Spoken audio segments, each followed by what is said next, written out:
So, ఐవీఎఫ్‌లో చాలా వరకి ట్విన్స్‌ని చూస్తా ఉంటాం.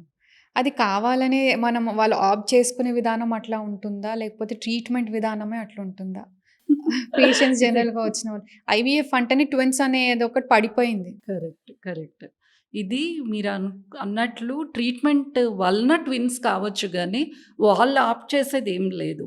ఇప్పుడు ఐవీఎఫ్‌లో దట్ ఫైనల్ స్టెప్ ఏదైతే ఉంటదో ఎంబ్రియో ట్రాన్స్‌ఫర్, అక్కడ మనం either single or double embryo పెడతాం. ఓకే. కొందరు 3, 4 అలా అంతా కూడా పెడతారు. But it's very unsafe.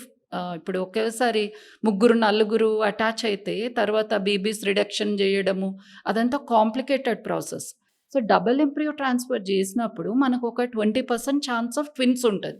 కానీ ఎవరిలో ఈ 2 అటాచ్ అయితాయి, ఎవరిలో సింగిల్ అటాచ్ అయితది, అది మా చేతిలో గూడా ఉండదు. మీరంటే నాకొక ఫన్నీ థింగ్ గుర్తొచ్చింది. ఒకరొచ్చారు పాపం వెరీ అంటే అన్‌ఎడ్యుకేటెడ్ తను ఐ థింక్ గోల్డ్ స్మిత్ అనుకుంటా. హుహు. రావడము మేడం आपके यहाँ ఐవీఎఫ్ कराना मैं ట్విన్స్ ప్లాన్ कर रहे हैं నువ్వు ప్లాన్ చేస్తున్నావు గానీ నేనది గ్యారంటీ ఇవ్వలేను.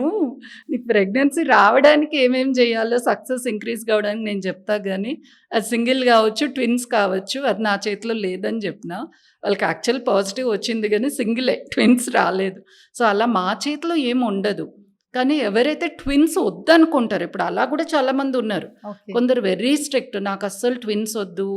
ప్రెగ్నెన్సీలో కాంప్లికేషన్స్ ఉండొచ్చు. బేబీస్‌కి ప్రాబ్లమ్ గావచ్చు.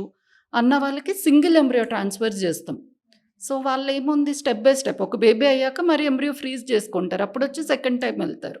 అంటే సక్సెస్ కొంచెం తగ్గుతది. వాళ్ళు కాన్షియస్ డెసిషన్ తీసుకుంటారనమాట. ఇప్పుడు సింగిల్‌కి మేము డబుల్ ఎందుకు పెడతాం? సక్సెస్ ఇంక్రీజ్ జేయడానికి. ట్విన్స్ గురించి గాదు. ఓకే. కానీ అది ఒక్కోసారి అలా అయిపోతదనమాట ట్విన్స్ అనేది.